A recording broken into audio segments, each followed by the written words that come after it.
Position of point with respect to circle पढ़ा था। अच्छा लाइन एंड सर्कल वो सब तो खत्म हो गया। चलो ठीक है, वो बहुत सारे सर्कल एक दूसरे को टच करेंगे कट करेंगे वो सब पढ़ लिया था। दो सर्कल एक दूसरे को टच करेंगे तो क्या कंडीशन थी? करेक्ट। कट करने वाली कंडीशन भी पढ़ ली थी। हाँ तभी हम लोग पढ़ रहे थे टेंजेंट ना, उसका हमने एक कार्टेशियन फॉर्म पढ़ लिया था, t equal to zero. T equal to zero बोलने का मतलब एक्स स्क्वायर को क्या लिखेंगे? वाई स्क्वायर को, एक्स को, वाई को, कांस्टेंट टर्म को एज इट इज रखेंगे।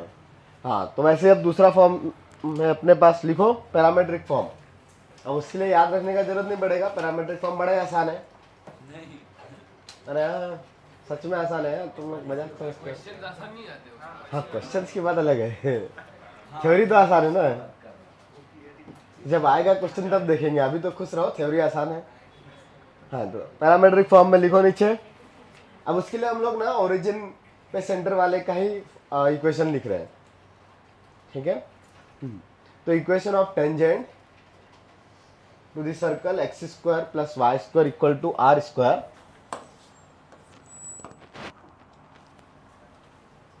X square plus Y square equal to are square at the point, इसका पैरामेट्रिक फॉर्म बताओ। एक्स1 किधर है रे? किधर है एक्स1? आर जीरो मार्क्स डिजर्व करते हो, इतनी देर में याद आता है तो एडवांस के पेपर में 0 मार्क्स डिजर्व करते हो। आर कॉस थीटा कॉमा, हाँ तब ये पॉइंट है। अब देखिए पैरामेट्रिक फॉर्म होने का मतलब क्या है कि वहां पे थीटा है, यही मतलब है पैरामेट्रिक फॉर्म का। बाकी दुनिया तो सब कुछ सेम ही रहती है। जिस तरीके से रिप्रेजेंटेशन में हमने लिखा है are cos theta comma are sine theta, तो ये तो कार्टेशियन फॉर्म के रिप्रेजेंटेशन ही हो गया ना, x1 कॉमा y1। बस x1 किसके इक्वल हो गया? आर कॉस थीटा के, और y1 तो क्या इसके लिए t इक्वल टू 0 लिख सकते हैं? हाँ सर्कल है, पॉइंट है, t इक्वल टू 0 लिखेंगे तो क्या मिलेगा? किसका इक्वेशन? हाँ तो बताओ क्या लिखो यहाँ पे?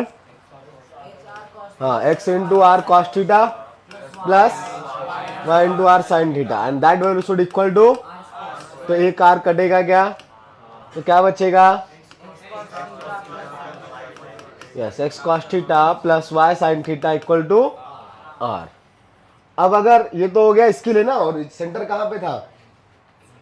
ओरिजिन पे। तो अगर सेंटर कहीं और रहेगा तो center at let's x1 comma y1, then बताओ क्या आएगा सर्कल टेंजेंट?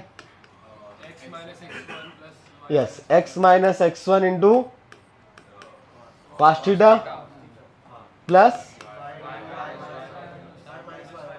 ऐसे होगा y minus y1 into equal to r. कोई कंफ्यूजन? प्रूफ करने का मन कर रहा है?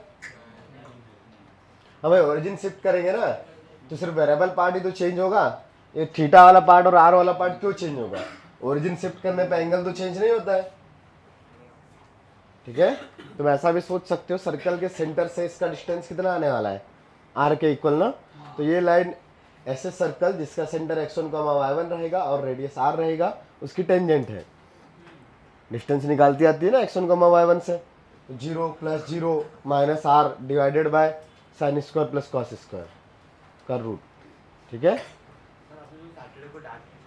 नहीं मैंने नहीं देखा, नहीं डेट मैंने नहीं बनाया, मैंने एडवांस का ही पेपर बनाया था।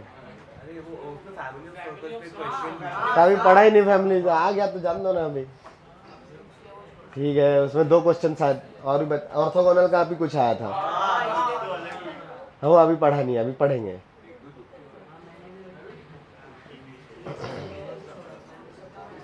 हो गया, अगला चीज लिखो। हाँ ये भी इक्वेशन ऑफ टेंजेंट है, बट सेंटर कहाँ पे है? इसमें सेंटर कहाँ पे है? अगला स्लोप फॉर्म। और बहुत बातें करने लग गए तुम लोग आजकल। 2 मिनट का टाइम हुआ, अगर नोट करे 2 मिनट भी का 10-20 सेकंड में इतनी आवाज करने लग जाते हो। स्लोप फॉर्म लिखो। Equation of tangent to the circle equation of tangent to the circle, equation of tangent to the circle x square plus Y square equal to are square, equation of tangent to the circle x square plus Y square equal to are square, having slope equal to m।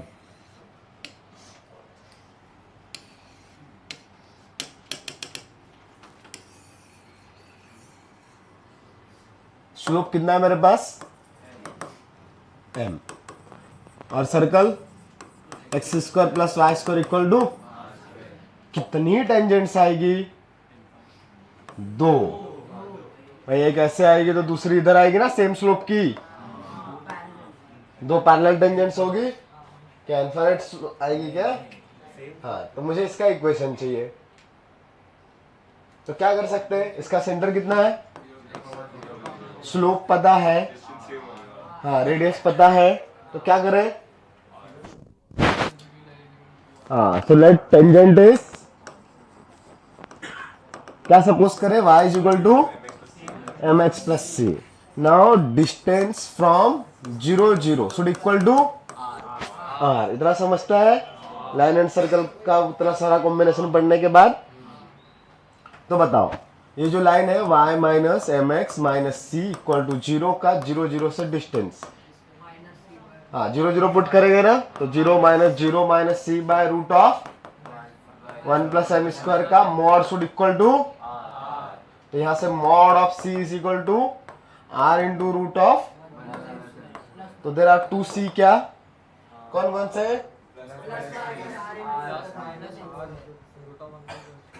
हाँ बस यहाँ पे लिख देंगे भाई, mod हटाया तो दोनों चीजें आएगी अपने पास, plus minus R root of 1 plus M square. Then tangent क्या होगा बताओ, हाँ y is equal to M x plus minus, हाँ ये हो गया अपने पास स्लोप m वाली टेंजेंट पर किसकी, X square plus Y square equal to are square, that is centre कहां पे था, तो अब दूसरा वाला केस, if centre at, yes then tangent क्या आएगा बता सकते हो क्या, y प्लस की y माइनस इक्वल टू, और इनमें कहीं कुछ चेंज होगा नहीं, सेम ही रहेगा, लिख सकते हो। अच्छा ये जहां पे टेंजेंट और सर्कल एक दूसरे को मीट करते हैं उस पॉइंट का नाम क्या है, हाँ तो हेडिंग डालो छोटा सा, पॉइंट ऑफ टेंजेंसी। इतनी ही टेंजेंट की इक्वेशंस पढ़ रहे थे, पॉइंट ऑफ टेंजेंसी, तो लिखो क्या होता है पॉइंट ऑफ टेंजेंसी डेफिनेशन में, yes the common point between circle and tangent, common point of circle and tangent, हाँ उसको बोलेंगे हम लोग पॉइंट ऑफ टेंजेंसी। तो कोई भी सर्कल है S is equal to 0, S equal to 0 का मतलब समझते हो ना, हाँ तो ये जनरल इक्वेशन में माइनस जी को माइनस एफ है, ये कोई भी लाइन थी, मुझे ये वाला जो पॉइंट चाहिए P जहां पे ये दोनों एक दूसरे को टच कर रहे हैं, कैसे निकालेंगे, यस तो इसका बस फुट ऑफ परपेंडिकुलर निकालना है, और फुट ऑफ परपेंडिकुलर निकालने का क्या तरीका, या तो नॉर्मल का यूज कर लो या फिर वो फॉर्मूला रिफ्लेक्शन वाला, हाँ तो हमको वो दोनों चीजें आती है, दोनों में से कुछ भी यूज कर सकते हैं, अलग से इसका कोई फॉर्मूला नहीं लिखने वाले हम, ठीक है लिख लो उसके सामने, the intersection point of normal and tangent कौन होगा, पॉइंट ऑफ टेंजेंसी, और नॉर्मल क्या होता है परपेंडिकुलर, तो टेंजेंट का स्लोप अगर m है तो नॉर्मल का स्लोप, और कौन से पॉइंट से पास होगा नॉर्मल, सेंटर से, तो सेंटर से पास होने वाली लाइन जिसका स्लोप -1/m हो लिखा जा सकता है उसका, और गिवन लाइन का इंटरसेक्शन निकाल सकते हैं, ठीक है एक ही पॉइंट लगेगा ना बेटा, स्लोप है तो एक पॉइंट लगा, 2 पॉइंट को लगेंगे, हाँ, टेंजेंट का इक्वेशन गिवन रहेगा तभी तो फुट ऑफ परपेंडिकुलर निकालेंगे ना। हाँ तो लिखो, अभी कुछ लिखा क्या पॉइंट ऑफ इंटरसेक्शन के सामने? Common point of circle and tangent, बस इतना लिखा ना। हाँ, उसके नीचे लिख सकते हो to find the point of tangency, to find the point of tangency, find the foot of perpendicular, to find the point of tangency, find the foot of perpendicular of center, foot of perpendicular of center on किस पे? Yes, on tangent. अब उसके दो methods है, वो लिखना है नीचे, लिख लो। चलो पहला, यूज फॉर्मूला। कौन सा वाला formula? h minus x1 by a equal to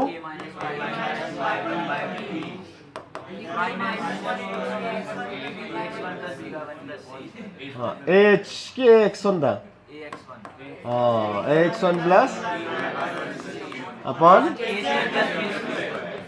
root आएगा कि नहीं? सही बात है यार, याद है तुम लोग को। चलो मतलब मेंस वाले पेपर में तो मार्क्स आ जाने चाहिए थे, आए भी थे। ठीक है, हाँ यूज फॉर्मूला।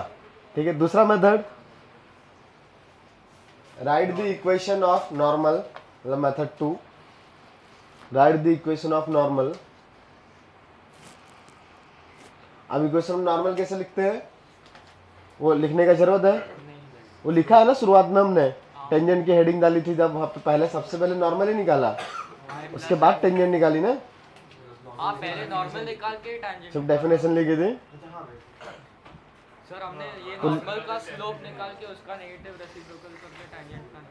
हाँ तो लिखना है, कैसे निकालेंगे नॉर्मल, फिर से लिखना है। नहीं ना, वो लिखा, वो डेफिनेशन लिखा, समझ रहे ना, इतना लाइन आता है ना परपेंडिकुलर लाइन। हाँ तो right the equation of normal and find the intersection of tangent and normal. अब इतना तो समझ में आ जाना चाहिए, अदरवाइज तो वैसे भी फॉर्मूला भी लिख लिया, पूरा डिटेल में भी लिख लिया, उससे कुछ फायदा नहीं होने वाला। तो मान लो इसके आगे मैंने पूरा नॉर्मल का इक्वेशन फिर से भी बता दिया, तब भी अगर ये इतना पढ़ के नहीं आने वाला तो उतना पढ़ के भी नहीं आएगा। हो गया इतना? हाँ, कुछ छोटे मोटे क्वेश्चन लिखो इस पे, बहुत डेंजर नहीं अभी लिख रहे, छोटे छोटे।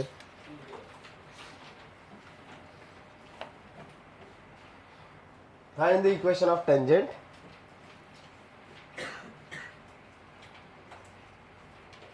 find the equation of tangent to the circle, find the equation of tangent to the circle, x square plus y square minus 2x minus 4y, 4 5 कितना चाहिए? 4 equal to 0. Find the equation of the tangent to the circle x square plus y square minus 2x minus 4y minus 4 equal to 0. पहला question, parallel to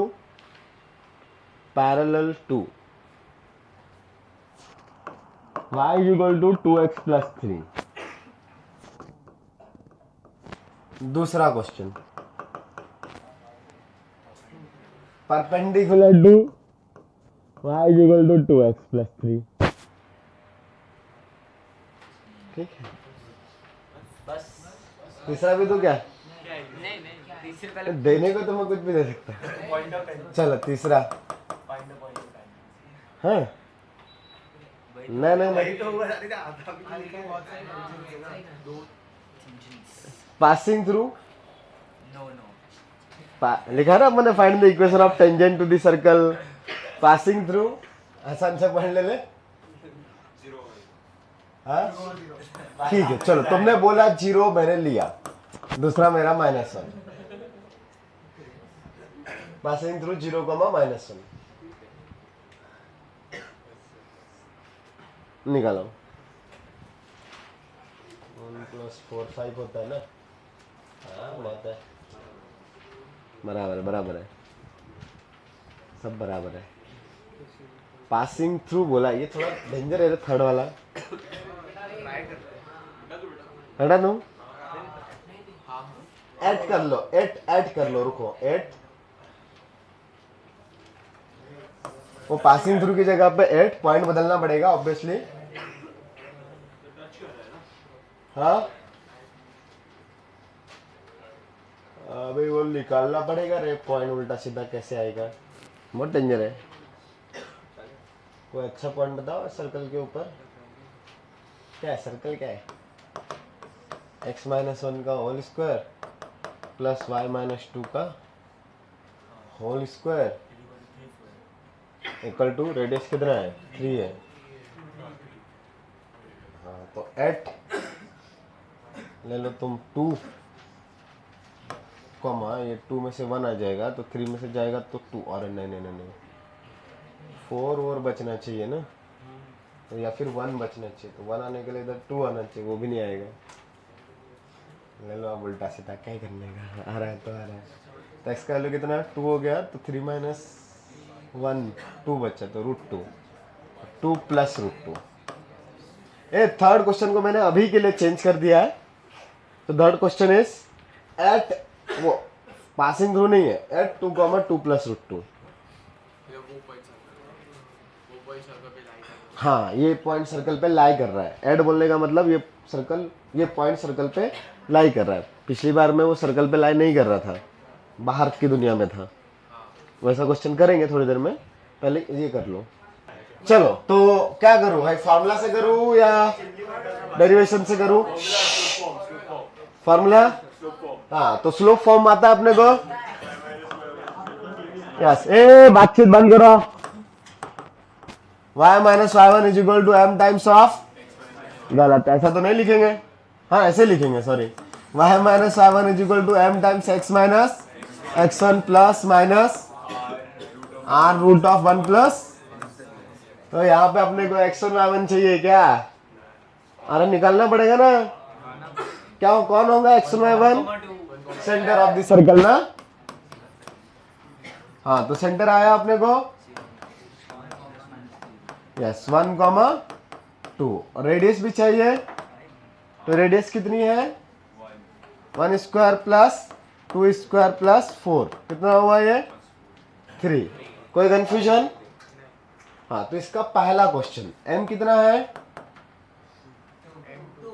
2, उस formula में put कर सकते हैं, तो y minus 2 is equal to 2 times of x minus 1, एक बार plus एक बार माइनस, 3 टाइम्स ऑफ 1 प्लस 4, तो y minus 2 is equal to 2x minus 2 plus minus 3√5, ये 2 कट गए क्या? तो y is equal to 2x plus minus 3√5, ये दो लाइन्स आएगी पहले वाले के लिए, यही आई? कोई कंफ्यूजन?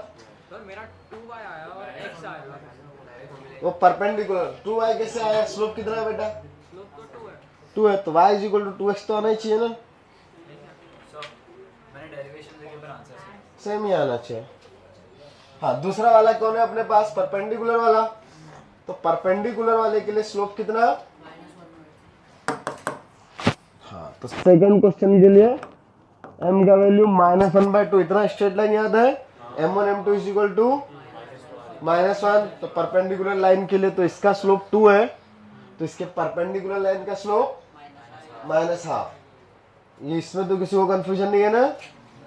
हाँ देन क्या आ जाएगी? टेंजेंट का इक्वेशन y माइनस 2, भाई पॉइंट तो सेम ही रहेगा ना, सेंटर तो सेम ही है, बस -1/2 इंटू x माइनस 1, हाँ और प्लस माइनस आगे कहानी चेंज होगी, हाँ रेडियस तो सेम है, हाँ रेडियस कितनी है?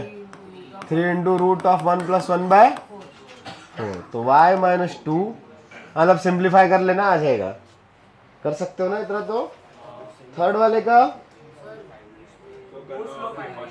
कौन सा वाले में? नहीं थर्ड वाले में 2 स्लोप क्यों आएंगे?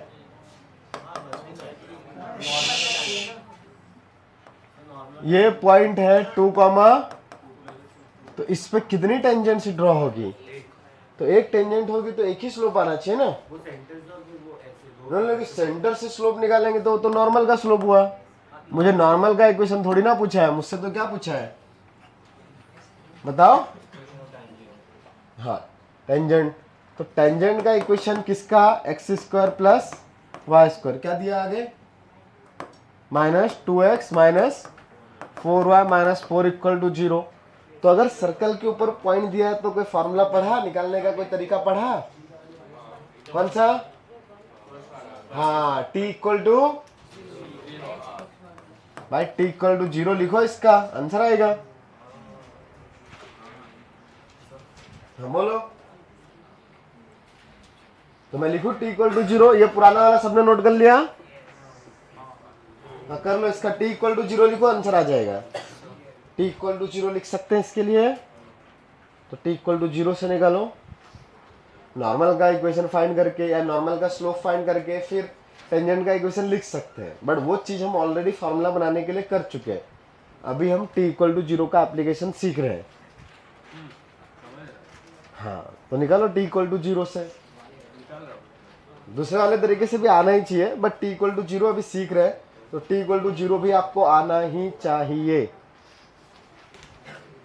अभी थोड़ी देर में t देखना कितनी बार आता है, बार बार आने वाला है, तो t आपको आना चाहिए।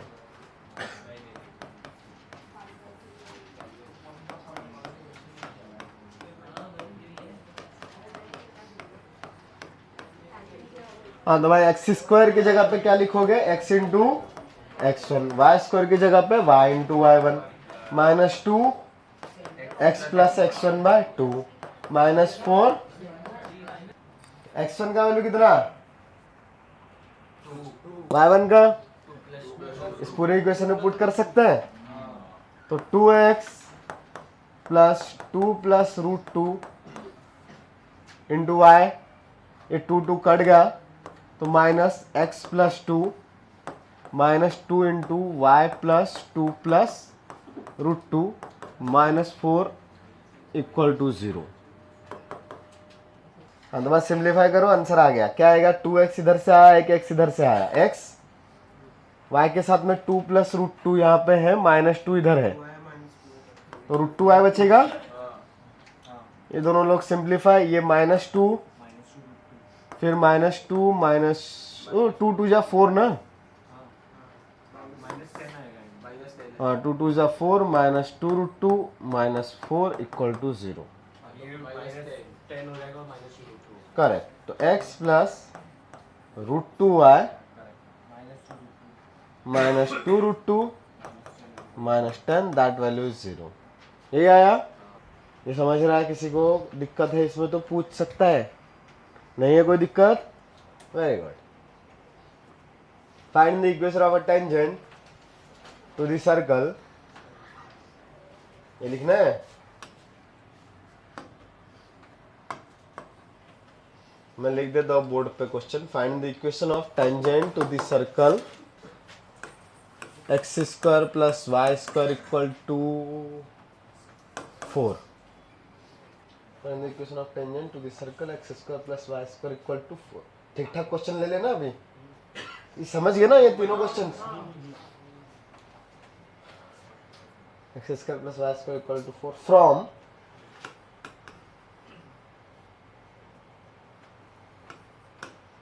Three comma 1।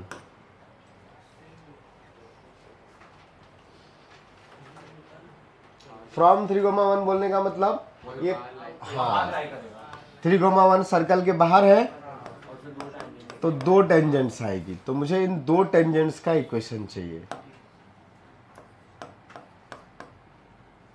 और ये रेडियस कितनी है? 2, और ये पॉइंट है 3,1। निकालो। अभी देखो, पॉइंट अगर सर्कल के ऊपर होता तो t इक्वल टू 0 लिखते, स्लोप पता होती तो डायरेक्ट स्लोप फॉर्म यूज कर सकते थे। अभी तो पॉइंट बाहर है ना, तो अब अपने को डायरेक्टली कुछ नहीं पता है, तो हमें सपोज करनी पड़ेगी टेंजेंट की इक्वेशन पासिंग थ्रू दी, कहां से? स्लोप नहीं पता है तो लेट स्लोप कितना है? m। अब इसका इक्वेशन सॉल्व करेंगे तो ऑटोमेटिकली दोनों चीजें आपको मिल जाएगी, दो इक्वेशंस। तो सपोज कर सकते हैं स्लोप ऑफ टेंजेंट अगर m है तो टेंजेंट क्या आएगी 3m minus 1 plus c। तो y minus 1 is equal to m times of x minus 3। कोई दिक्कत नहीं है भाई। m स्लोप की लाइन पासिंग थ्रू दी 3,1 ऐसी ही होगी क्या? इस पूरी इक्वेशन में कौन मिसिंग है? m। तो क्या m निकाला जा सकता है? कैसे? परपेंडिकुलर। कहां से परपेंडिकुलर? सेंटर से परपेंडिकुलर डिस्टेंस कितना होना चाहिए? 2। तो पहले इसको सिंप्लीफाई कर ले तो y is equal to M x minus 3m plus 1, या सबको इधर रखना पड़ेगा। तो y minus m x plus 3m minus 1 equal to 0। अगर ये टेंजेंट है तब क्या कंडीशन आना चाहिए? Yes, then distance from 0 0 should equal to radius. सही है क्या? यही होती है किसी भी लाइन को टेंजेंट होने की कंडीशन। तो क्या 0 0 से इसका टेंजेंट निकाला जा सकता है? निकालो m की दो वैल्यूज, या निकाल ली? हाँ, तो 0 0 से पुट करेंगे तो 0 minus 0 plus 3m minus 1 by root of 1 plus m square का mod, that value should be 2। यहां तक किसने किसने कर लिया था? हाथ ऊपर करें। बस इतने लोगों ने किया? 3-4 लोगों ने? 5? तुम बोल रहे हो क्वाड्रेटिक सॉल्व कर रहे हो तो ये नहीं आया? ओके, कौन सा वाले?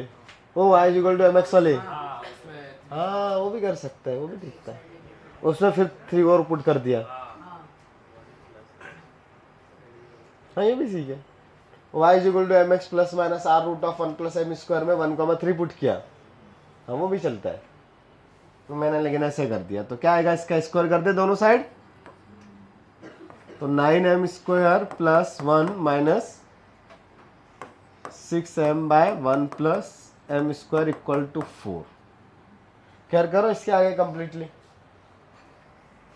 कहीं से भी क्वाड्रेटिक बना सकते हो आप। वो जो लाइन थी अपने पास स्लोप फॉर्म में, वहां पे भी पॉइंट पुट करोगे तो m के दो वैल्यूज मिलेंगे स्क्वायर करके। वो उसमें भी रूट के अंदर स्क्वायर ही आता है।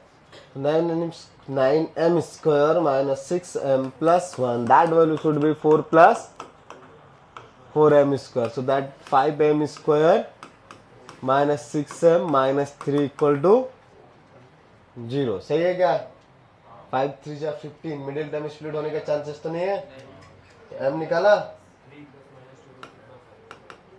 हाँ, तो 6 plus minus root of 36 plus 4 3 जा 12 5 जा 60 डिवाइडेड बाय 10। क्वाड्रेटिक का फॉर्मूला तो सबको आता है ना?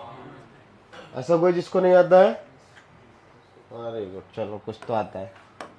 तो 6 plus minus root of divided by 10। कुछ ऐसा है क्या कट आउट होने वाला? एक तो 2 कॉमन आके कैंसिल आउट हो रहा है बस। तो m is equal to 3 plus minus वो, हाँ क्या? हाँ, अंदर 24 बचेगा ना। 2√6 डिवाइडेड बाय 5। तो दो अलग अलग m आ जाएंगे, दोनों वहां पे पुट करेंगे, आंसर आ जाएगा। सही है क्या? कोई कंफ्यूजन? हाँ, m1 और m2 कौन सी इक्वेशन में? इधर किसी भी इक्वेशन में पुट कर दो। मान लो यहाँ कर दिया, यही लिख के छोड़ सकते हो ये वाली पे। Find the equation of tangent to the circle. Find the equation of tangent. ये सब याद रहेगा ना कैसे कर रहे हैं? Okay, so find the equation of tangent to the circle x square plus y square equal to 9। x square plus y square equal to 9 from 3,4। चलो देख लेते हैं। तो क्या दिया सर्कल का equation? x square plus y square equal to कितना? 16 9 point कितना दिया 3,4। तो अब देखो ये one of the JEE Mains का पहले इधर ये जो टाइप है one of the favourite type था। अभी जेई मेंस में टेंजेंट नॉर्मल नहीं है इसलिए अब ये नहीं आएगा। बट इसमें क्या है अपने पास ये 3,4 सर्कल के अंदर है कि बाहर है या उसके ऊपर है, कैसे पता चलता है? हाँ, पॉइंट सब्स्टिट्यूट पुट करके चेक करते हैं। हाँ, यहाँ पे तो बड़े आसानी से दिख रहा है। तो अगर मैं ग्राफिकली देखूं तो मुझे बाहर अभी जब भी ओरिजिन के आसपास की चीजें आती है हम लोग क्या ट्राई करते हैं? एग्जैक्ट ग्राफ बनाने की कोशिश करते हैं, that is using the axis and coordinates. तो इसका सेंटर कितना है, रेडियस कितनी, तो ये +3, इधर वाला पॉइंट भी, हाँ इधर का भी लिख देता हूं -3 द पॉइंट 3,4 एक्स का वैल्यू 3 इसी लाइन पे ऊपर आएगा ना, और 4 यहाँ कहीं पे आ जाएगा तो 3,4। तो 3,4 से 2 टेंजेंट्स आएगी ना बाहर से, दिख रहा है? एक कैसी टेंजेंट आएगी, वर्टिकल। तो इस वर्टिकल टेंजेंट का equation x equal to constant होता है तो x इक्वल टू 3 आएगा। दूसरा ये वाली कुछ रहेगी y equal to mx plus c वाली, ठीक है। अब अगर ग्राफिकली देख लिया तो एक तो अपने को पता चल गया भाई ये वर्टिकल टेंजेंट है, दूसरी वाली 3,4 से पास हो रही है लाइन। हाँ, तो ऐसा काम कर सकते हैं, टेंजेंट पासिंग थ्रू दी 3,4 लिख लिया, ठीक है, और उसका डिस्टेंस इक्वल कर दिया। पर डिस्टेंस इक्वल करेंगे तो ऑटोमेटिकली दूसरे वाले के लिए भी वो डिस्टेंस तो रेडियस के इक्वल ही आना चाहिए था ना, डिस्टेंस तो 3 के इक्वल आता है, राइट। हाँ, तो हम लोग लाइन सपोज कर ले या फिर वो m वाले फॉर्मूले में भी पुट कर सकते हैं। तो क्या करें, डिस्टेंस इक्वल करते हैं, जनरल चीज, फॉर्मूला भूल गए तो। सो लेट टेंजेंट क्या ले ले बताओ, y-4 इज इक्वल टू, सही है। हाँ, थोड़ा रीअरेंज करेंगे तो y-4 is equal to m into x minus 3 into m. So y minus mx plus 3m minus 4 that value should equal to the 0. कोई कंफ्यूजन? Now इसका distance from centre that is 0 0 should equal to the radius that is 3, सही है। तो 0 0 से distance निकाला तो 3m minus 4 divided by root of 1 plus m square का mod equal to 3 आया। मोड भी है, रूट भी है, दोनों साइड क्या करेंगे, स्क्वायर। तो 3m माइनस 4 का whole square is equal to 9 into 1 plus, यहां तक तो सबका आया ना, इधर ओपन भी कर लिया, तो 9m square minus 24m plus 16 and that value is equal to, correct, 9 plus, अब ये दोनों 9m स्क्वायर कैंसिल आउट हो गए। तो कैंसिल होने के बाद जो इक्वेशन बची, हाँ उससे तो एक ही m मिला, क्या 7/24, लेकिन बाहर वाले पॉइंट से तो 2m मिलने ही चाहिए थे फॉर श्योर। हाँ, तो दूसरा m बेसिकली दिख रहा है, डायग्राम से अपने को पता चल रहा है कि वो वर्टिकल लाइन है। सो m का वैल्यू इन्फिनिटी होगा, tan 90। हाँ, इसका स्लोप जो होगा वो होगा tan 90 डिग्री, tan 90 मतलब इन्फिनिटी। अब ये सारे प्लस माइनस मल्टीप्लाई डिवाइड जो हम लोग कर रहे हैं वो तो infinite values, sorry finite values के लिए कर रहे हैं, रियल नंबर्स के लिए। लेकिन इन्फिनिटी क्या फाइनाइट कैलकुलेशन में मिलेगा? नहीं मिलेगा। लेकिन स्लोप तो होता है ना इन्फिनिटी, तो बाकी सारी जगह पे हमारे पास इन्फिनिटी के कैलकुलेशंस का रिक्वायरमेंट नहीं है, लेकिन इधर स्लोप के केस में है। तो अगर स्लोप के केस में m स्क्वायर और m स्क्वायर कैंसिल आउट हो रहा है माइनस करके, मतलब इन्फिनिटी माइनस इन्फिनिटी हो रहा है, तो क्या इन्फिनिटी माइनस इन्फिनिटी 0 होता है? नहीं, आपको पता ही नहीं है इन्फिनिटी कितना है। मतलब ये कुछ ऐसा हो गया, इंडियन या ये कौन सा समुद्र है अपना, अरब सी, इंडियन ओशन तो बड़ा हो गया, अरेबियन सी, उधर बंगाल की खाड़ी, ऑलमोस्ट एक, हाँ बंगाल दिखती ना, ऑलमोस्ट सेम दिखती है ना। क्या दोनों को माइनस करेंगे तो क्या 0 पानी बचेगा? नहीं ना। हाँ, इन्फिनिटी मतलब तो ऐसे ही है, समुंदर ही है, सही है, माइनस नहीं कर सकते। आपको उनके बारे में पता ही नहीं है कितना पानी है। हाँ, तो इन्फिनिटी माइनस इन्फिनिटी जीरो नहीं है, हो भी सकता है, हो सकता है, हमें पता ही नहीं है, तो हम ये भी नहीं बोल सकते कि ऐसा नहीं होने वाला। बट तो सेम वैल्यू है क्या जिस के नहीं ना, वो ऐसा बहुत बड़ा नंबर है इन्फिनिटी, दोनों बहुत बड़ा नंबर, दोनों इक्वल इक्वल होंगे। इसके पास भी बहुत पैसे है, इसके पास भी बहुत पैसे है, क्या दोनों के पास इक्वल इक्वल पैसे हैं? पैसे में तो समझ सकते हो आप, पानी नहीं समझ रहे। इंफिनिटी प्लस 1 क्या होता है? और इंफिनिटी क्या होता है? इंफिनिटी सही बात है। एग्जांपल तो दिया। हाँ, तो दो इन्फिनिटी मतलब क्या अपने पास? बहुत बड़ा नंबर ना, तो दो इन्फिनिटी इक्वल होंगे ऐसा कुछ है नहीं, इसलिए हमने वो समुद्र का एग्जांपल लिया। दोनों में वाटर कितना है? इन्फिनिटी। तो क्या दोनों में इक्वल वाटर है? नहीं है। इंफिनिटी तो नहीं है। अरे हाँ, नहीं है इन्फिनिटी, ठीक है।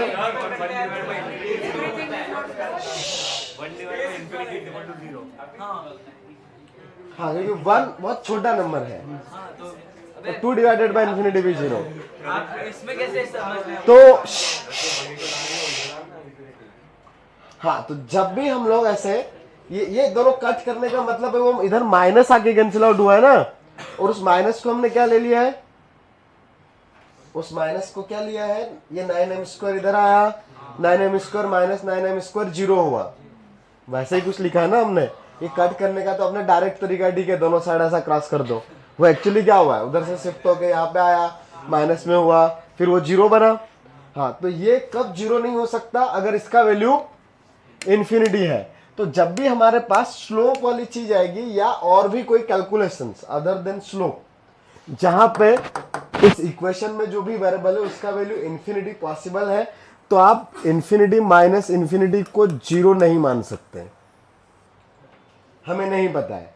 तो ये वाला चीज अगर मैं सॉल्व कर रहा हूं, दैट इज ये वाला पार्ट, m² कैंसिल आउट कर रहा हूं मैं दोनों साइड से, तो यहां पे मैं लिख रहा हूं if m² is not infinity. अब m² इज नॉट इन्फिनिटी, तब ये वाला सीन आ गया, ठीक है। तो विदाउट इन्फिनिटी ये चीज है, विथ इन्फिनिटी ऊपर वाला भी इक्वल था। हाँ, तो जैसे हम लोग 0 0 कट करते हैं, मान लो कहीं पे ऐसा था x into x minus 2 is equal to x, तो ये x है और x कट करते हैं ना, तो नीचे वाला जो बचा हुआ पार्ट है वो ऐसा आता है। हाँ, बट ये कब आएगा? If x is not 0, right. और यहां से वन सॉल्यूशन क्या आ गया था मेरे पास? सही है। हाँ, सिमिलरली अपने पास इन्फिनिटी के लिए भी है।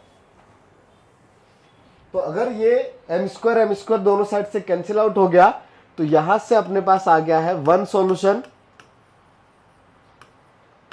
m² टेंड्स टू इन्फिनिटी, ठीक है। कोई दिक्कत है? हाँ, मतलब वर्टिकल लाइन हो गई क्या? तो वर्टिकल लाइन कहां से पास होने वाली? 3, अरे पॉइंट था ना, 3, 4 से। तो इक्वेशन क्या आएगी? हाँ, और सेकंड लाइन तो m इज इक्वल टू पता ही है अपने को 7/24 पुट कर सकते हैं। यहाँ पे पुट कर लेते हैं y minus 4 is equal to 7/24 into x minus 3। हाँ, ठीक है। कोई कंफ्यूजन? हाँ, तो अब आगे से ये याद रखना पड़ेगा कि जब भी आपके पास वेरिएबल का वैल्यू इन्फिनिटी पॉसिबल है, आप अगर दोनों स्क्वायर्स को या इवन सिंगल को भी कट कर रहे हो दोनों साइड से, तो वहां पे इन्फिनिटी वैल्यू हो सकती है, ठीक है। हाँ हाँ हाँ, कोई भी पावर रहेगा, अगर कट हो रहा है, इवन m माइनस m भी हो रहा है, m माइनस m भी हो रहा है, ये वाला चीज, और वहां पे इन्फिनिटी पॉसिबल था। हाँ, तो m का वैल्यू इन्फिनिटी के लिए आपको चेक करना पड़ेगा, ठीक है। ऑलवेज होगा जरूरी नहीं है, आपको वो चेक करना पड़ेगा। जैसे यहाँ पे वो स्क्वायर कैंसिल आउट हुआ, उसके बाद अपने को एक ही m मिला, तो दूसरा m कहाँ चला गया? मतलब वो यहाँ पे एम स्क्वायर का वैल्यू इन्फिनिटी रहा होगा, ठीक है। यहाँ पे कुछ भी पावर रहेगा तब भी ऐसा रहेगा, ठीक है। लिख सकते हो, जिसको लिखना रहेगा। लिखना है किसी को? सबने लिख लिया? कैलकुलेशन सबका आ गया था? क्या बात है, अच्छा साथ में मिलके कर लिया था, ठीक। आगे बढ़े, इस टाइप के क्वेश्चन हो जाएंगे अभी। अब वैसे टेंजेंट नॉर्मल बहुत और भी बहुत सारी चीजें हैं, अभी हम उसको बहुत ज्यादा और क्वेश्चंस नहीं कर रहे हैं। अभी जब एडवांस की और क्लासेस होगी तब और बहुत सारे करेंगे। नहीं क्वेश्चन है, point of intersection of the ना नोट करके, note point of intersection of the tangents drawn to the circle, point of intersection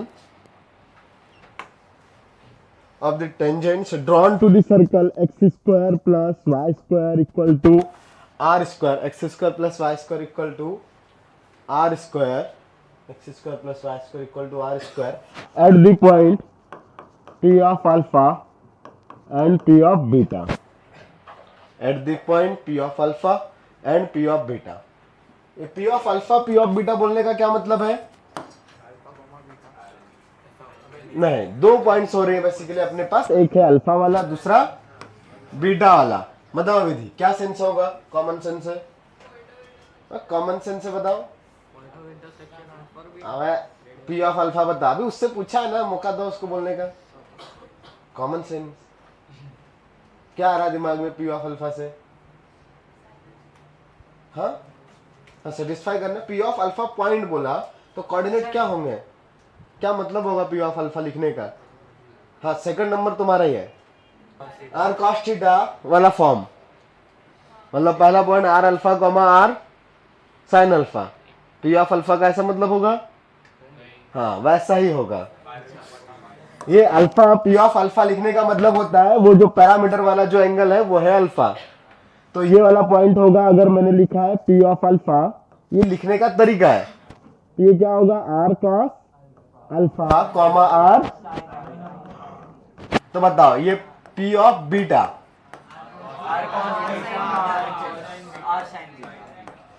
yes, इन दोनों पर टेंजेंट का इक्वेशन लिखा जा सकता है। हाँ अभी अभी पढ़ा हमने पैरामेट्रिक फॉर्म में टेंजेंट का equation, x cos theta plus y sine theta equal to R. हाँ तो इसका इक्वेशन क्या आएगा? X cos alpha plus y equal to दूसरे वाले का x cos beta plus y equal to, तो इन दोनों को साइमल्टेनियसली सॉल्व कर सकते हो, कोफिशिएंट सेम करके माइनस करोगे या डायरेक्ट माइनस किया तो दिख रहा है cos alpha minus cos beta, वैसे टर्म्स आएंगे तो cos alpha minus cos beta, sine alpha minus sign beta, वो सारे टर्म्स आएंगे। उनको सिंप्लीफाई करने के लिए कॉस सी माइनस कॉस डी, साइन सी माइनस साइन डी, वो सब फॉर्मूलास यूज होंगे, तुम लोग को याद है? हाँ तो वो सब फार्मूला का यूज करके इस पॉइंट के कोऑर्डिनेट्स जो आते हैं उसमें x का वैल्यू आता है अपने पास r cos alpha plus beta by 2, मतलब एंगल में बाई 2 है, divided by cos of alpha minus beta by 2, तो y का वैल्यू आता है r sine alpha plus beta by 2, लेकिन डिवाइड में यहाँ पे भी cos ही है। प्रूफ करने का मन तो नहीं है? हाँ, तो नोट कर लो इसको, कुछ नहीं, वो sine C plus sine D वाला फॉर्मूला लगाने का। ट्रिग्नोमेट्री में ऐसे क्वेश्चन हमने बहुत किए। जब भी कुछ ऐसा प्रूफ रहेगा जिसमें कुछ सीखने का है हम पूरा सॉल्व करेंगे। इसमें कुछ और नया ऐसा है नहीं, बस वो छोटा सा ट्रिग्नोमेट्री है, ट्रिग्नोमेट्री का sine C plus sine D वाला फॉर्मूला लगाना है, ठीक है। तो उससे ही आएगा, भरोसा कर सकते हो। लिखने के तरीके का नाम मतलब हेडिंग डाला ना, point of intersection of tangents, ये हाँ पैरामेट्रिक फॉर्म, ये पैरामेट्रिक फॉर्म ही है। पी ऑफ अल्फा मतलब 2 पैरामेट्रिक पॉइंट दे रखे हैं, ये बीच में एंड था ना। हाँ ये जो है पैरामेट्रिक फॉर्म है बेसिकली, हमने पढ़ा था ना। तो उस पॉइंट का नाम ऐसा लिखते हैं पैरामीट्रिक फॉर्म में पी ऑफ अल्फा, मतलब पैरामीट्रिक फॉर्म का एंगल अल्फा है, पैरामीटर अल्फा है बेसिकली। हाँ फंक्शन पॉइंट नाम दिया है तो पैरामीटर अल्फा है।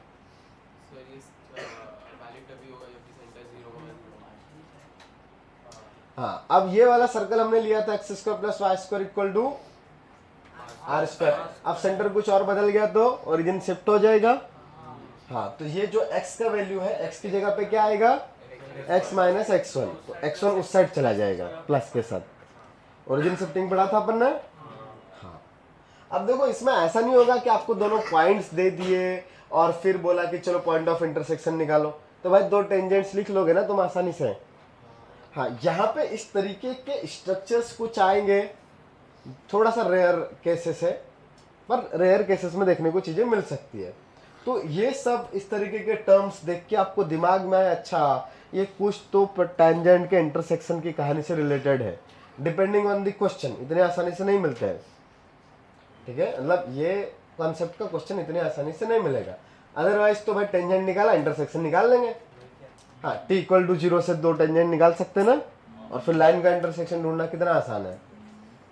ठीक है नहीं ना बेटा, अगर centre at x1 comma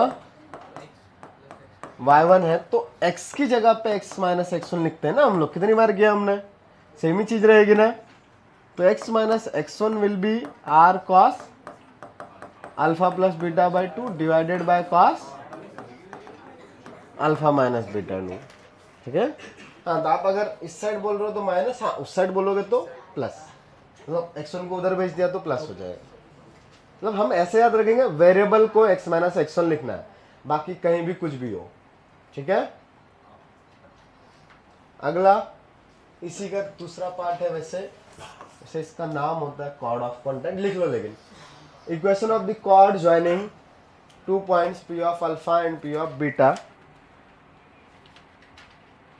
equation of chord joining p of alpha and p of beta for the circle x square plus y square equal to r square, ये same he circle. equation of the chord joining p of alpha and p of beta of the circle x square plus y square equal to r square। तो वैसे वो t equal to 0 आती है, मतलब 2 point दे रखे हैं तो 2 point से जाने वाली लाइन की इक्वेशन लिखी जा सकती है। हाँ वही कॉर्ड होगी ना। हाँ तो उस कॉर्ड का इक्वेशन जो आता है वही ट्रिग्नोमेट्री वाला सिंप्लीफिकेशन करके ये सेम टाइप के टर्म्स आते हैं। तो x के मल्टीप्लाई में आ जाता है cos alpha plus beta by 2, y के मल्टीप्लाई में मेरे पास आ जाता है sine alpha plus beta by 2, लेकिन सामने में आता है मेरे पास r into cos alpha minus beta by 2, यही वाले टर्म्स बेसिकली। ठीक है फॉर्मूला लिख के छोड़ दो, थोड़ी देर में इसका एक चीज और पढ़ रहा है, अभी ये फॉर्मूला लिख लो। कॉर्ड तो एक ही होगा ना। हाँ पी अल्फा पी हाँ तो एक ही कॉर्ड है ना, ये दो थोड़ी हुई, एक ही इक्वेशन लिखी है। हाँ एक ही है ना। नहीं आपने इधर कॉर्ड्स लिखा है। कॉर्ड्स लिखा था क्या? ज्यादा ग्रामर पे मत जाया कर, अपने हिसाब से सही कर लिया करो। बाकी लोग सीख गए होंगे, तुम भी सीख जाओ, ग्रामर के पीछे नहीं भागना इधर।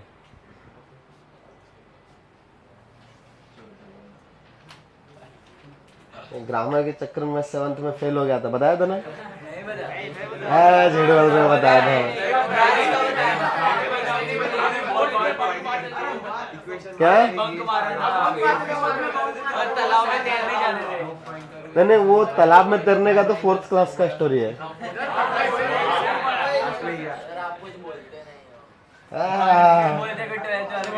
हमको कुछ बोलते नहीं, उनको कंफ्यूज है।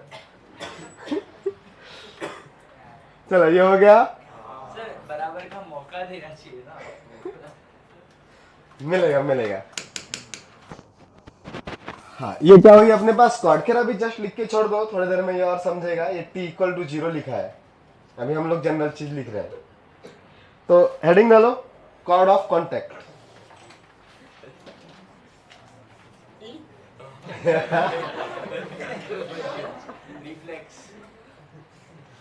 कॉर्ड ऑफ कॉन्टेक्ट,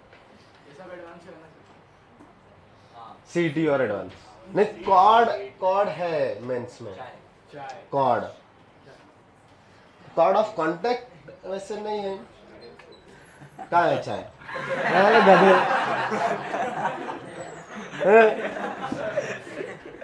अब अगला प्रूफ तुम करोगे।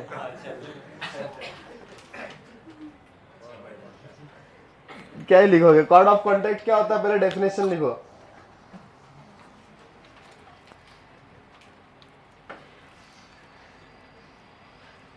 It is defined as the straight line. It is defined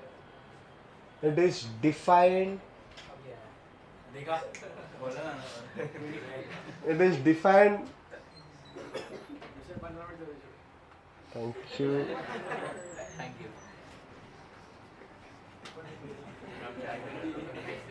as the straight line. It is defined as the straight line joining the point of contact of the pair of tangents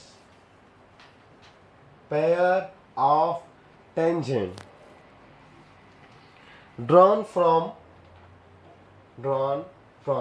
an external point x1, y1.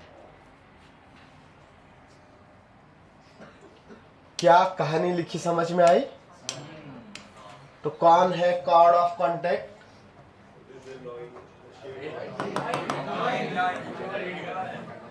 ये ऐसा है, इधर में यहाँ पे कोई point है भाई x1, इधर से दो टेंजेंट्स ड्रॉ होगी ना, तो दो लाइंस आ रही है, तो दोनों लाइंस की कंबाइंड चीज को पेयर ऑफ लाइंस बोलते हैं क्या? तो दो टेंजेंट्स की कंबाइंड चीज को पेयर ऑफ टेंजेंट्स बोलेंगे क्या?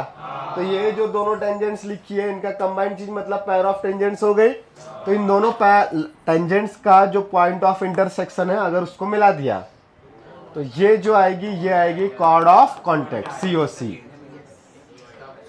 ठीक है, ये अगर सर्कल था S इक्वल टू 0, ये पॉइंट है x1, y1, तो इस कॉर्ड ऑफ कॉन्टेक्ट में अगर मैंने सेंटर को और लेट्स पॉइंट P से मैंने टेंजेंट्स बनाई थी PA एंड PB, तो ये जो है PA और PB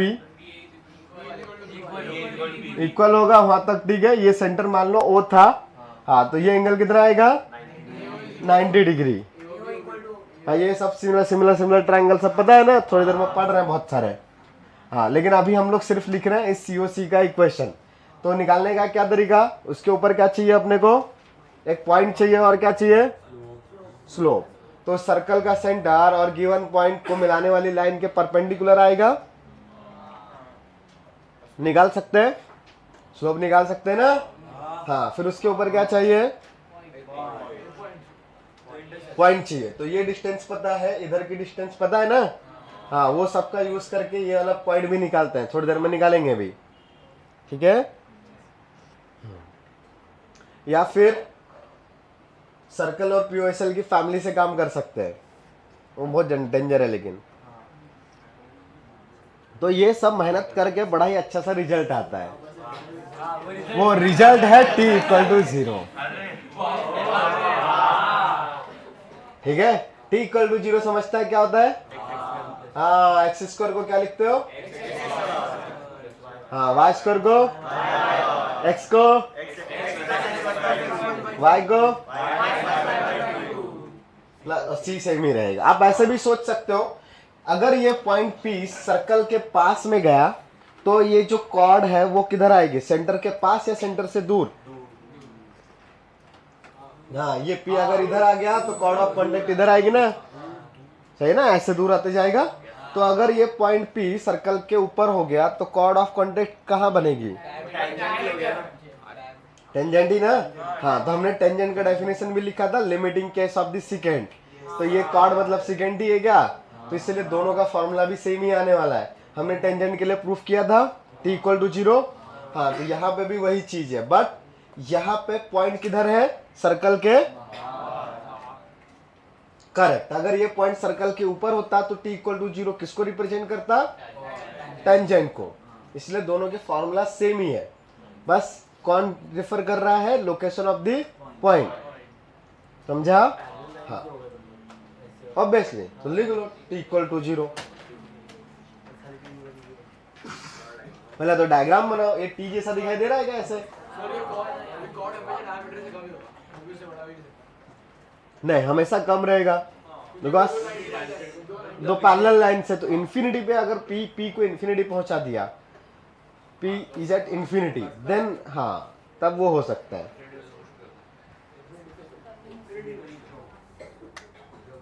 मतलब दो parallel tangents of a circle will intersect at infinity ना, तो उसका उल्टा भी ट्रू होगा कि इन्फिनिटी से टेंजेंट डाली तो वो सर्कल को दो पैरेलल पॉइंट्स पे टच करेगी। तो पैरेलल पॉइंट्स पे टच करना मतलब कि वो उसका chord of contact will be diameter. तो अभी क्या लिखा, कॉर्ड ऑफ कॉन्टैक्ट में इक्वेशन लिखा, डायग्राम बनाया। अच्छे से लिख लेना, तुम सिर्फ डायग्राम में t इक्वल टू 0 लिख के मत भूल जाना, साइड में लिखना है। नहीं, वो सब तो आता ही है।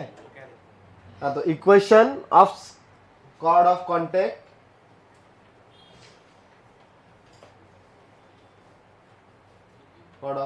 From an external point x1, y1। Equation of chord of contact from external point x1, y1 will be t equal to 0। ठीक है? और वो टेंजेंट वाली कहानी जो मैंने बोली वो भी दिमाग में रहती है, रहेगी ना? हाँ, मतलब अपने पास ना चीजों को रिलेट करते हुए आना चाहिए, एक कॉन्सेप्ट से दूसरा कॉन्सेप्ट कैसे रिलेट कर रहा है। तब जैसे ये t इक्वल टू 0 है, अगर मैं जस्ट पिछले वाला पॉइंट देखूं, पिछले वाला मतलब ये वाला जो पॉइंट था, इस सिचुएशन में ये पॉइंट अगर p है तो ये एक एक्सटर्नल पॉइंट हुआ, r cos alpha plus beta by 2 by cos alpha minus beta by 2, और साइन के लिए भी ऐसा ही। तो इस पॉइंट के लिए ये जो है ये t इक्वल टू 0 होना चाहिए क्या? तो यहाँ पे इस x square plus Y square को मैं क्या लिखूंगा भाई? t इक्वल टू 0 आता है तुमको? हाँ, x(x1) तो x इंटू ये वाला चीज, हाँ, प्लस y इंटू ये वाला चीज, और सामने में r स्क्वायर, तो एक r दोनों जगह से कैंसिल आउट होगा। हाँ, तो x के मल्टीप्लाई में कौन आएगा? x के मल्टीप्लाई में cos, और दोनों के डिवाइड में cos alpha minus beta by 2। तो ये वही आया था क्या? हाँ, तो ये t इक्वल टू 0 से भी आप इसको देख सकते हो। समझता है? कोई कंफ्यूजन? और t इक्वल टू 0 कहाँ से आ रहा है? वो टेंजेंट की कहानी से। द टेंजेंट का लिमिटिंग केस, सॉरी सेकेंड का limiting case is the tangent. ठीक है? और भी तरीके हैं सॉल्व करने के, जरूरत नहीं है अपने को प्रूफ करने का। कोई कंफ्यूजन? हाँ, अब अगला चीज है अपने पास, t इक्वल टू 0 याद रहेगा ना, लेंथ ऑफ टेंजेंट। लिखो, थोड़े छोटे छोटे कॉन्सेप्ट है, तो बहुत सारे कॉन्सेप्ट आएंगे अभी 15-20 मिनट के लिए, आधे घंटे के लिए, उसके बाद क्वेश्चंस आएंगे। So length of tangents, tangents बोलो या टेंजेंट बोलो, एक ही बात है। अब यह लेंथ ऑफ टेंजेंट का मतलब क्या है? टेंजेंट की, जब मैं टेंजेंट की बात करता हूं, तो अगर मेरे पास सर्कल है भाई, s इज इक्वल टू 0, तो general equation centre it minus g comma minus से।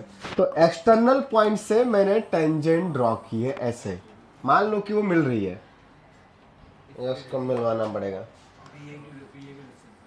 हाँ, ऐसा आएगा। तो ये जो पॉइंट है P, इधर भी ऐसा आएगा ना एक। वैसे अगर ये कॉर्ड ऑफ कॉन्टैक्ट तो हम जानते ही अभी, उसका अब अपने को जरूरत नहीं है। अपने को सिर्फ क्या चाहिए अभी, ये अगर मान लो P से टेंजेंट इधर A और B पे मिल रही है, तो ये जो लेंथ ऑफ टेंजेंट का मतलब है PA और PB, और दोनों इक्वल आएंगे क्या? सही है। हाँ, बिकॉज मैं यहाँ से अगर ये मिलाऊंगा तो ये 90 डिग्री का एंगल होता है, इधर भी ये 90 डिग्री होता है। दोनों लेंथ कितनी होती है? रेडियस। हाँ, कॉमन साइड हो गया तो सिमिलर ट्रायंगल्स हो गए, कॉन्ग्रुएंट ट्रायंगल हो गए, तो दोनों लेंथ सेम आएगी। और निकालने का क्या तरीका? ये x1, y1 है और ये पॉइंट -g, तो इस सर्कल का इक्वेशन मान लो कि ऐसा कुछ था। सर्कल जो था s = x + g का होल स्क्वायर। मैं डिस्टेंस में काम करना है तो मैं साइड में r² लिख लेता हूँ, ठीक है? ऐसा ही कुछ है। हाँ, तो बताओ PO क्या आएगा? हाँ, निकाल सकते ना PO, तो और PO² - r² का होल रूट, ये आएगा क्या अपने पास? PA। पाइथागोरस आता है ना अपने को, तुमको आता है? तो बताओ फिर क्या लिखो यहाँ पे, बताओ बेटा। तुमने बोला ना हाँ, उधर आगे बैठ के सो रहे हो तो बाहर नजारे देख रहे हो, कौन है?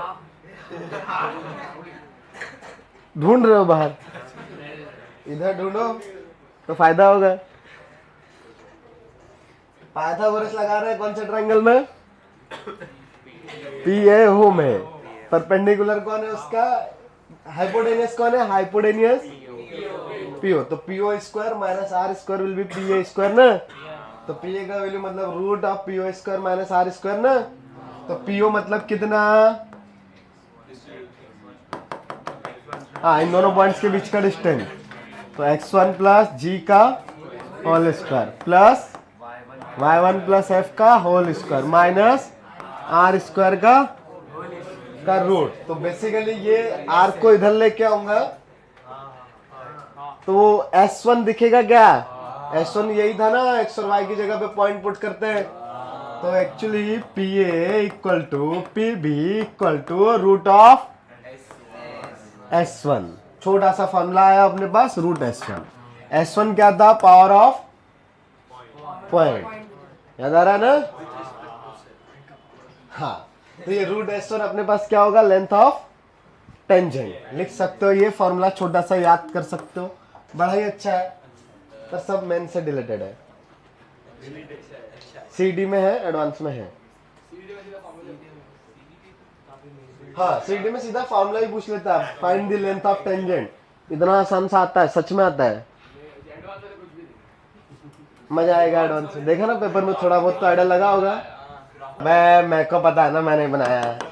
शुरुआत के 5 question, each question of 3 marks, then 5 4 marks, then 5 again 4 marks.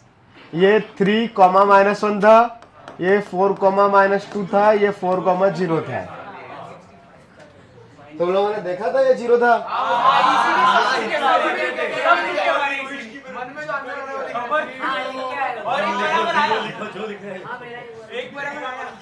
बराबर आया? -40 बराबर आया।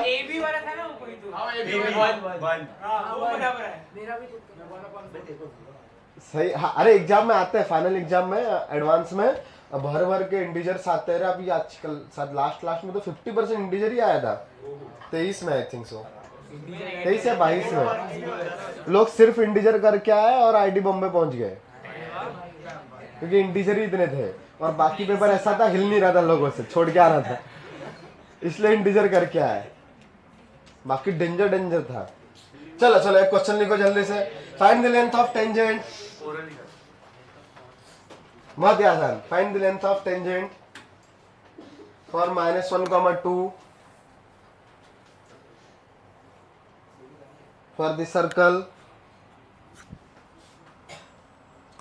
x² + y² - 5x + 7y + 9 = 0।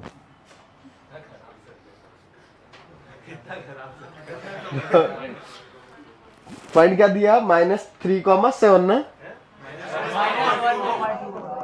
-1/2। अरे यार, ये तो आसान दे दिया। पॉइंट तो आसान दिया ना, तो -1/2, 37/45 ऐसा देने वाला था बेटा। रूट S1 चाहिए। पॉइंट -1, 2 है। लेंथ ऑफ टेंजेंट कितनी? Root S1। पॉइंट पुट कर दो, -1 का square plus 2 square minus 5 into -1 plus 7 into 2 plus 9 का होल रूट। भाई इतना सा था, देख ले आंसर आ गया। कितना होता है ये? तुम लोग को नहीं समझता रहे, बहुत सारे लोगों को नहीं समझ रहा, लेकिन ये length of tangent is root S1 ना। अगला चीज लिखो। नहीं थोड़ा थ्योरी पढ़ रहे। Some important points related to pair of tangents and circle भी obviously some important points थोड़े से अच्छे दिखेंगे, थोड़ा सा इजी मस्त है, मजा आता है। देखो रट्टा मारने जैसा नहीं है, अभी कुछ 5-7 पॉइंट्स लिखेंगे अलग अलग। रट्टा मारने जैसी चीजें नहीं है, आपको समझ में ही आनी चाहिए। तो ये एंगल, ये पूरा एंगल इधर का, मतलब ये इधर भी 90 था ना। अब मुझे चाहिए ये, चाहिए पॉइंट है P, मान लो ये सेंटर था O, ये सर्कल है S = 0, ये पॉइंट है A, ये है B, मान लो ये लाइन इंटरसेक्ट कर रही है D पे, तो ये एंगल भी कितना? हाँ, अब हमें चाहिए angle between the pair of tangents. तो लिखो पहला पॉइंट, इसमें लिखो, लिखते चलोगे साथ में या पहले एक बार सब पूरा समझा दो फिर एक साथ नोट करोगे? पक्का है? हाँ चलो। तो अपने को चाहिए क्या इसके अंदर में ना, एंगल। तो एंगल बोलने का मतलब कौन सा पॉइंट? ये वाला जो रहेगा, ये पूरा एंगल चाहिए मुझे। तो ये दिख रहा है क्या? Triangle PAO, triangle PAO is congruent to PBO, सही है? तो अगर ये दोनों सेम है तो ये एंगल थीटा, तो ये एंगल भी थीटा आएगा। हाँ, तो अगर मैं पहला लिख रहा हूं एंगल बिटवीन टेंजेंट्स, तो मैंने जो मेजर यहाँ पे लिखा है उसके टर्म्स में वो 2 थीटा आएगा। तब मुझे इस पूरे डायग्राम में ये AO का वैल्यू पता है क्या? R। ये लेंथ भी कितना? ये PA कितना? ये PB कितना? तो क्या ये एंगल थीटा निकाला जा सकता है? हाँ, बिकॉज ये एंगल कितना था? तो ये एंगल अगर 90 है तो यहाँ पे, हाँ, तो tan theta is equal to R/√S1। तो theta is equal to R/√S1, लेकिन एंगल तो 2 थीटा था, तो 2 theta is 2 times of tan inverse of R/। कोई कंफ्यूजन? हाँ, दूसरा वाला अपने पास चाहिए। अगर मुझे ये कॉर्ड का लेंथ चाहिए, कॉर्ड समझते हो? हाँ, कॉर्ड ऑफ कॉन्टैक्ट जो है मेरे पास, PB का वैल्यू चाहिए, सॉरी AB का वैल्यू मुझे चाहिए। तो क्या AB का वैल्यू निकाल सकता हूं मैं? हाँ, तो दूसरा length of chord of contact, यहां पे कौन आएगी? वो AB, right? And AB will be 2 times of AD होगा क्या? भाई AD इज इक्वल टू, तो BD है ना, तो ये वाला लेंथ कितना है? ये √S1 है। हाँ, तो ये अगर √S1 है, ये एंगल थीटा है क्या? तो ये एंगल थीटा है, तो आप ये हाइट निकाल सकते हो क्या? क्या आएगा? साइन थीटा की कॉस थीटा? Sine theta. तो that value will be √S1 sine theta. But tan theta तो R/√S1 था, तो tan थीटा अगर पता है तो क्या यहाँ से साइन थीटा निकाल सकते हैं? कैसे? राइट एंगल ट्रायंगल बना के। हाँ, ये अपने को पता है कि tan थीटा का वैल्यू कितना है? R/√S1। तो यहाँ से ट्रायंगल बनाऊंगा, तो ये थीटा, ये R, ये लेंथ √S1, तो ये वैल्यू R² प्लस S1, सही है? सही है? हाँ, तो बताओ AB का वैल्यू कितना आएगा? 2 times of √S1 into sine theta, that is R/√R² plus 1, सही है। चाहो तो अगर न्यूमरेटर को भी मैंने होल स्क्वायर के अंदर रखा, सॉरी होल रूट के अंदर लिखा, तो वो S1 इंटू आर स्क्वायर आएगा रूट के अंदर, और डिवाइड वाले में रूट के अंदर में S1 प्लस आर स्क्वायर है, राइट।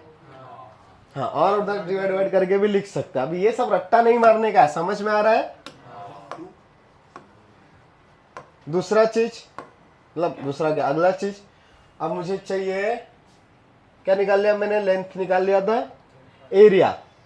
तब मुझे चाहिए area of the triangle PAD। निकाल सकते हैं क्या, या पहले PAO का निकालते हैं। तो बताओ क्या आएगा area of the triangle PAO। क्या हुआ, कुछ डाउट है? ओके। तीसरा, एरिया ऑफ ट्राइंगल PAO निकाल सकते हैं क्या, बताओ PAO का एरिया कितना आएगा। हाँ, ये दिख रहा है PAO, तो बेस इंटू हाइट, तो ये 90 डिग्री है, तो रूट R इंटू, हाँ, कोई कंफ्यूजन नहीं, वेरी गुड। तो area of triangle PAO is equal to half R root S1। चौथा पॉइंट है मेरे पास, एरिया ऑफ ट्राइंगल PAB चाहिए। तो PAB में आपको कुछ दिखाई दे रहा है, कौन सा ट्राइंगल है, ये वाली साइड आएगी ना AB। ये समझ में आ रहा है क्या, ये वाला लेंथ है। तो अगर ये वाला चीज चाहिए मुझे, तो ये वाला बेस और हाइट लेना पड़ेगा ना। तो इसका बेस कुछ दिखाई दे रहा है क्या, AB को बेस लूं तो हाइट PD हो जाएगा क्या। तो AB का तो वैल्यू पता है ना मुझे, लेकिन PD पता है क्या, निकाल सकते हैं कैसे। AB/2 और रूट S1 को, हाँ, रूट S1 cos थीटा, और ये वाला लेंथ तो निकाल ही लिया, AB का वैल्यू तो अभी निकाला। हाँ, तो यहाँ पे पुट कर दूं, ये AB का वैल्यू निकाल के रखा है हमने 2 रूट S1 sin थीटा, और यहां से ये वाला पॉइंट PD का वैल्यू क्या आएगा, समझ में आता है। कौन सा ट्राइंगल, PAD से देख रहे हैं, तो ये हाइपोटेन्यूस है और ये उसका बेस है, तो रूट S1 cos थीटा आएगा। तो एरिया कितना आएगा, हाँ, मतलब हाफ बेस उसका था अपने पास, अगर AB लिया तो हाइट हमने PD लिया था, राइट। तो हाफ इंटू AB कितना आया था, 2 रूट S1 sin थीटा, और PD is root S1 cos theta. तो ये सबको 2 कट गया क्या, रूट S1 भी कट गया क्या।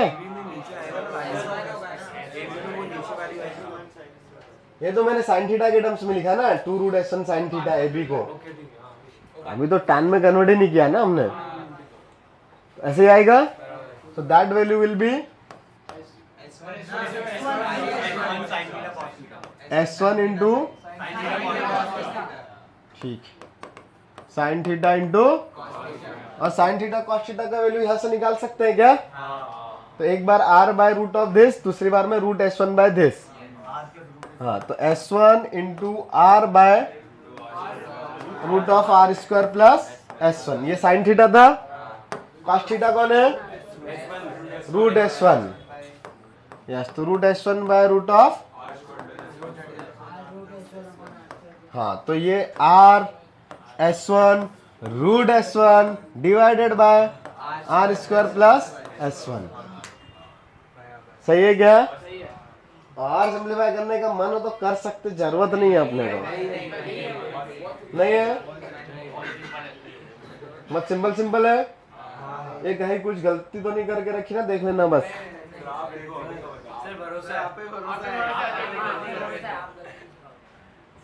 नहीं, प्लस माइनस की गलती हो सकती है, इंसानों से गलतियां होती है, ठीक है। हाँ, प्लस माइनस से गलती किया हो तो बात अलग है भाई, कहीं कुछ गलती नहीं किया है। ये एक और रूट S1 कैसा है, हाँ, cos थीटा से लिखा, और sin थीटा का वैल्यू भी लिख दिया, cos थीटा का वैल्यू, और ये S1 कैसे आया था,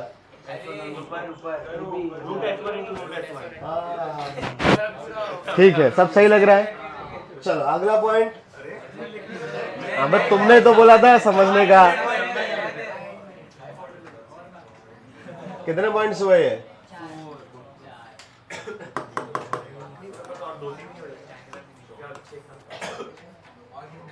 हाँ नहीं 5 ही है। PAOB क्वाड्रिलेटरल है। एरिया तो निकाल लिया ना। ये ट्राइंगल का एरिया निकाला ना PAO का, इसका डबल कर देंगे। इस साइक्लिक क्वाड्रिलेटरल सही है क्या? साइक्लिक क्वाड्रिलेटरल का मतलब समझते हो क्या होता है?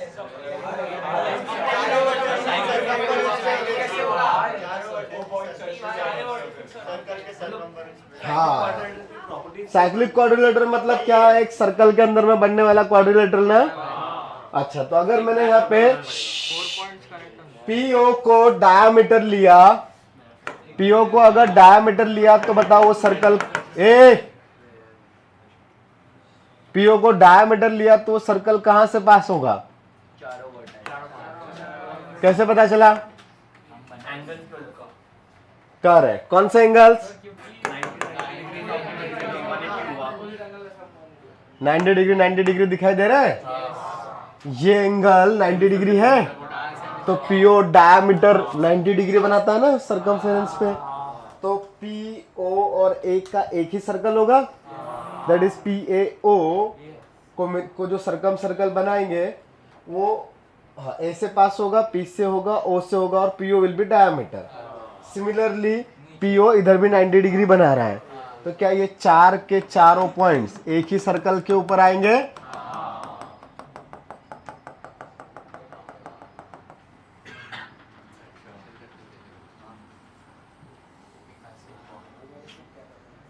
समझ रहा है क्या?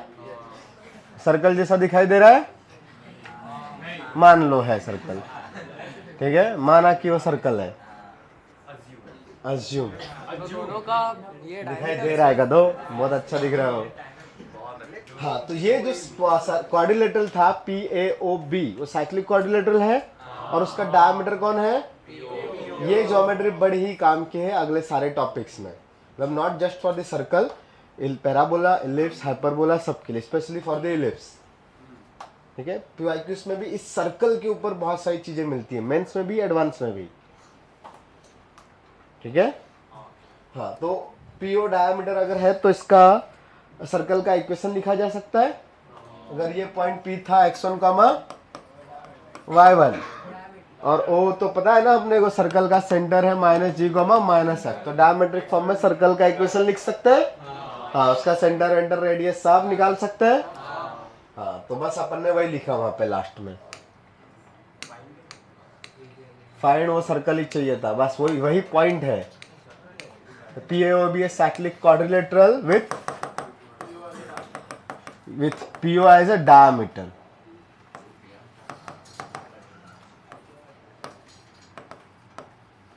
सही है क्या? In short, circumcircle of triangle PAO will pass through the B. या उल्टा? Circumcircle of PAO कहां से पास होगा ये बताओ?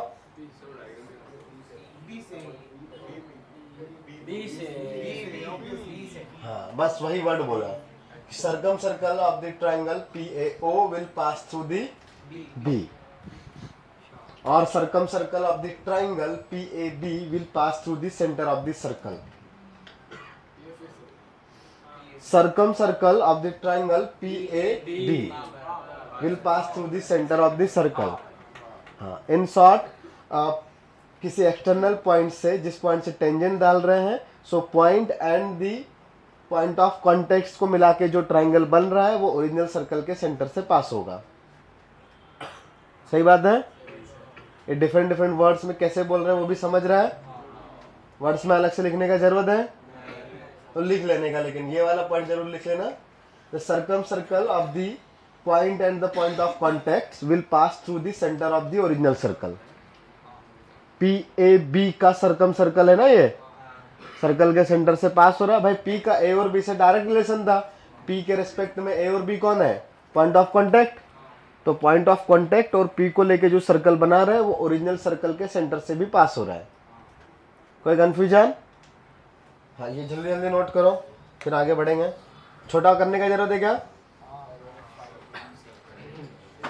ये दिखेगा तुम लोग को? पीछे वाली जनता, पीछे वाली जनता दिखाई दे रहा है? चलो गुड। जिसको चश्मा लगा है साइड में देख सकता है, पड़ोसी को तो दिखेगा ना कम से कम। अब बड़ा करूं वापस से? नहीं जूम। ठीक है। ओके।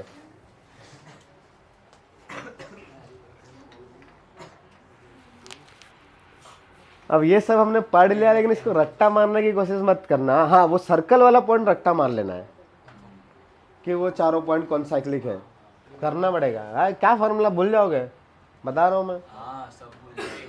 ये भूल जाओगे सब। हाँ गए, अभी ये भूल जाते। S1 डाले कि S1 का स्क्वायर डाले। अरे अभी टैंजेंट का वो था ना अपने स्लोप फॉर्म, उसमें root of 1 minus m square डाल दिया। हाँ देखो ऐसे होता है, वो तो रट्टा मार लो। वो आसान है। ये लिखा PAOB is a cyclic quadrilateral with PO as a diameter। हाँ, that is, नीचे के लाइन में लिख लो, that is circle of the triangle, that is circle, words में लिखना है, that is circle of the triangle PAB will pass through the center of the original circle, where A and B are the point of tangency for the tangents drawn from the point P, where A and B are the points of tangency for tangents drawn from the point P। कोई confusion इसमें? हो गया ना? हाँ, अरे उधर कुछ बोल रहे, छोड़ो मत, 1 मिनट रुको, देखते हैं। अपना क्लास हो गया भाई आज का, अब वो कुछ रोकने लगता है। चलो एक ही है। हाँ, एक पूछ सकते हैं।